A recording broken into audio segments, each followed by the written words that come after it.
YouTube, what the crap's going on? HeirofCarthage here, back in Total War Rome 2, ready to bring you some more online battles. Now, I have not had time in the last probably week because of trying to record Deserts of Karak and a bunch of other stuff. I've hardly played any online battles, and I've been wanting to get more in the balance mod because a lot of you seem to like it because it adds just that little bit of change to the vanilla game that a lot of us wanted to see. So Blade Master sent me a couple. Now, a lot of you have sent me replays. I'm going to try and look through a bunch of them. I have so many right now. I've gotten at least 50 or 60 of them in the last few days. And so I probably can't watch all of them. So if you don't see yours on here, don't be offended. And it doesn't mean you have to stop sending stuff. I try to get to some of them. I try to play some of my own battles. And I get so many that there's really no way to fit them all in. And the reason why I show a lot of times when Blade Master will send me one is because it's more an interest of the mod. He helped create it. And so he's sending it to me for a purpose so that you all can see something about the mod that he thinks you'll find interesting and obviously continue to drive and generate that interest in the mod. So that's why I'll show a lot of his because, I want you all to see it anyway. This is a Syracuse Getae match. And Syracuse, of course, has new general abilities that he gave him. It looks like fast charging up here, but this one's drop shields. So it's kind of based loosely off of what happens in Total War Arena. So your guys get higher attack and more speed at the cost of defense and missile block chance. And I want to say it takes them down to 0 missile block chance, and I think it takes away their shield defense, if I understand it right. He's using it a lot of times on these mercenary Campanian cavalry, which of course gives them insane attack, but again, it's going to cost on their defense. So you got the Getae over here. Let's take a look at their build. I really like the Getae as a faction. Their lack of mid-tier sword infantry is kind of made up for by the other interesting options that are available to them. So I think I see 3 noble swords in total. One is the general. The main line's mercenary axe warriors. We have Dacian heavy bowmen up front. And they're going to get a lot of great shots on these thorax hoplites, which have lost their missile block chance. But at least the thorax hoplites are spread totally spaghetti, so that they'll be somewhat protected. Looks like there's 2 Thracian cav over here, and then the Spear Horsemen. Now remember, Spear Horsemen are heavy melee cav, and they were in vanilla as well. And then let's just see an Armored Spear backing up some Falxmen. That's a nice combination there. Axe Warriors are going to push back the Thorax Hoplites, who amazingly still haven't taken any losses. Even though they're under that... No, they were under barrage. It looks like those guys did not have the drop shield, so that makes sense. He didn't pop it on these 2 units up front so that they can keep their armor. At least I'm assuming he did that on purpose. The Thorax Hoplites are going to engage the Mercenary Axe Warriors. They are losing on the charge pretty significantly, but I think in the prolonged combat with the Hoplite Phalanx they'll do quite well. Let's see, the Balearic Slingers behind are definitely chewing up the Dacian Heavy Bowmen. Dacian Heavy Bowmen are pretty good. They're a little bit expensive, but they do have some nice, decent armor stats and decent range. Looks like he's increased the range to 175 actually, so that's quite good. Interesting choice. So yeah, they have a little bit of a range advantage. I like that though. That's a bit of a different element there. That's interesting. So, but the Balearic Slingers will probably still win that. I mean, unless these guys were kited effectively, they would be able to stay just outside the range. But it looks like, yeah, the Axemen, as expected, not necessarily going to be the best matchup to the Thorax Hoplites. Those guys have some pretty nice stats. Now over here, we've got a Hippeus Lancer that just drove home a charge against Armored Spears, and it did not go real well for him, but there's going to be follow-up here by Thurios Hoplites, which are under the influence of the drop shields, meaning that they're going to have a lot higher melee attack, but they still only have 26 weapon damage. So we'll see how that turns out, and then just delayed engagement on this flank, and that's where the Campanians are at. Let's see what else happens out here. This is a light hoplite with 35 attack now because of the drop shields. That's interesting. But they could get shredded by this Thracian cavalry. And they are. They took a bunch of losses right there. But these Thurios hoplites being put to very nice use, and this is interesting. That drop shields kind of almost gives these guys a use here now as like a lighter, more offensive hoplite that can work on the flank and kind of keep enemy cavalry at bay, but would still be very vulnerable to skirmishers.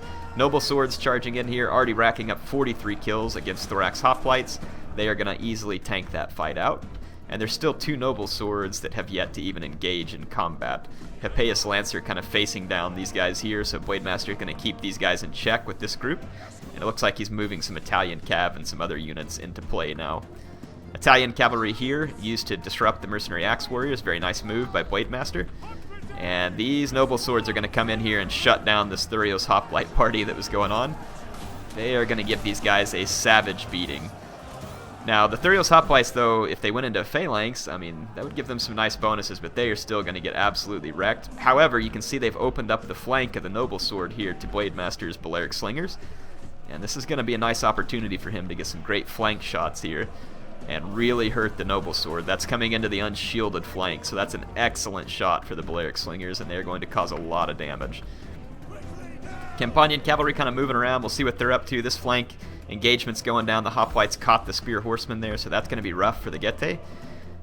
These general abilities definitely give Syracuse the opportunity to be a very offensive faction, whereas they were probably mostly a defensive or skirmishy faction otherwise, and it makes them an interesting faction. Some of you don't like the changes that Blademaster made to Syracuse in terms of giving them that general ability, and some of you asked if he was going to do an ability for every faction, and it sounded like he wasn't really planning on doing it for every faction. I'm not really sure what his criteria is for having selected Syracuse. Maybe he can answer that in the comments. I'd be curious to hear what his mentality is around which factions you would select and which ones you would not. Campanian Cav is getting hit by a lot of missiles here, which is definitely a concern for him because their block chance is low as is, and then they got the drop shields on them now. But they will rack up a lot of kills because they're over 100 attack. At least I think they will. Yes, they are, because they're into the Dacian heavy skirmisher. The Thracian cavalry nearby, though, doing some work. The Dacian general is going to get destroyed. Look at these Thurios hoplites here, holding out 154 kills. Noble Sword's got a lot of kills, but they have not traded cost effectively against these Thurios hoplites here for whatever reason. Maybe there was skirmish fire hitting them for a while or something. But the Getae are starting to fall apart. Their Thracian cavalry is the only thing left that might be able to get rid of the Balearic Slingers, but it's going to have difficulty in doing so, I think. And the Noble Swords here had to turn around and engage the Campanian cavalry. And they're giving the Thorax hoplites a beatdown. But here comes the drop shields, Hippeus Lancers, which have 66 attack now. And these guys also have trample. It wasn't used right there. But yeah, they're going to get a nice charge, and these swords are just going to be left alone and unsupported, and they're not going to be able to finish up this fight. Very interesting gameplay to see Syracuse this way. It totally makes you rethink how you would have to face up against Syracuse now that all of a sudden some of their hoplites have solid attack. Doesn't necessarily mean that they have high damage, but they have solid attack. They're still going to have good armor, but they'll lose their shield defense, and they're going to be vulnerable to skirmishers. However, with the drop shields, they're going to be fast, and they're going to be able to provide. So basically, Syracuse, is, if I understand it right, and Blademaster can correct me if he thinks I'm wrong, but it looks like to me that Syracuse becomes kind of a primo rush faction. Maybe not real great against like the Romans per se, because their units are very good, very solid, very well armored, cost efficient. Not to say Syracuse couldn't be used against the Romans, because I think at this point they could. But at the same time, I would think that would still be a tricky match. But in a game like this, against the Getae, that ability to be rushier, and you saw how Blademaster kind of just tinkered around in the center and really pushed the flanks of the Getae and got out there and got an advantage, and it did a lot of work for him. It was an interesting battle. I liked it. So I'm glad he sent us this one. Tell me what you all think of the Syracuse and general abilities. I believe there's two abilities. One is, I think, some kind of barrage that gives them better skirmishing ability, and the other one is the drop shields, which is a permanent ability. So when it happens, they permanently lose. It'll still show a shield in their hands, but for all intents and purposes, they don't have a shield in their hands. Their block chance is gone, their shield defense is gone, and it changes the way that those units are going to behave. It gives them more offense, more speed. And the speed, I'm assuming, actually has an impact on their charge damage, because I want to say you get a charge bonus, but I think that impact damage has something to do with speed as well. So it might make their charge harder hitting, which is, again, interesting. It just gives Syracuse a unique role of kind of being like a hoplite rush with capable skirmishers and interesting cavalry options between the Hippeus, the Italians, and the Campanians, which I guess are also Italians. But needless to say, interesting match. Appreciate Blademaster sending us this, and Granite for playing against him. It was fun. I'll try and get some matches and try and use some of these abilities myself. I'll probably muck it up, but eventually I'll try and get a look at it. But like I said, appreciate him sending in. Hope you all enjoyed it. Leave your comments below and feedback. He's usually looking for feedback for the mod. And of course, if you want to play the mod, the best way to do is to join the Blades Balance Buddies, and you can go in there and find people to play matches against, since it is a mod and not just the vanilla game. I'll have some links in the description. Hope y'all, I've said that like 10 times. I'll see you later.